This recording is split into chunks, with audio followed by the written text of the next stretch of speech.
We're here today with Kim Stewart at SIS Bank, which has 9 branches in southern Maine and New Hampshire, and we're here to talk about credit scores.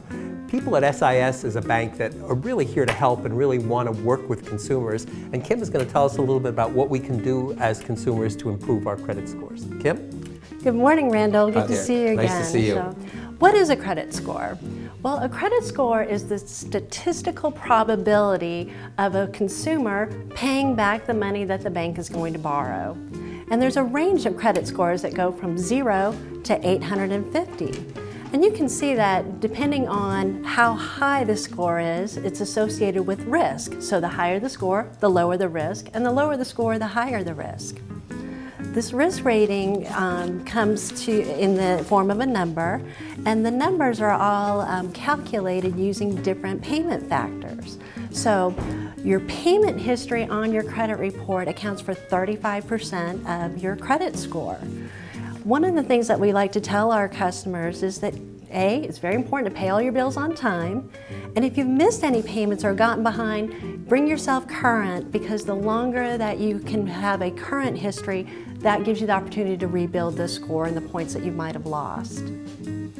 The second area is the amounts owed. That counts for 30% of your credit score.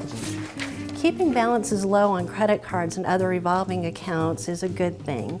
If you maintain balances below 50% of the credit line, again, you'll have a higher, more favorable score on the credit report.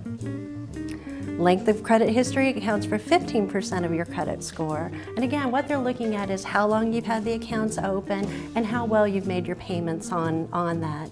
So keep in mind, if you've only used your credit for a short period of time, it will take a little bit of time for that score to build back up. Right. Correct. Next that they're going to look at are the credit inquiries on the loan. And this accounts for 10% of the score. And this is just other lenders, creditors that are looking to extend credit to you. So the history stays out there for 2 years, though we look at the most recent 12 months to see how much credit you've recently obtained. And the best tip is looking at the credit report yourself, keeping an eye on your credit report and the information that's being reported on that.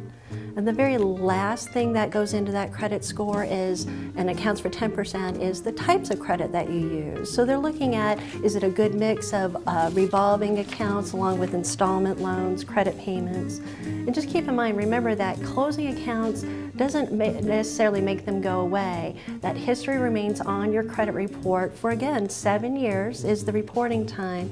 And so sometimes closing account updates activity where you may not want that and lower your score. Great. So putting all this together, and the reason that all this information and credit scores are important is when you go to apply for a mortgage and our lender looks at your credit score, this is what you can expect to pay in addition to your closing costs. So the higher your credit score, the less your closing costs will be.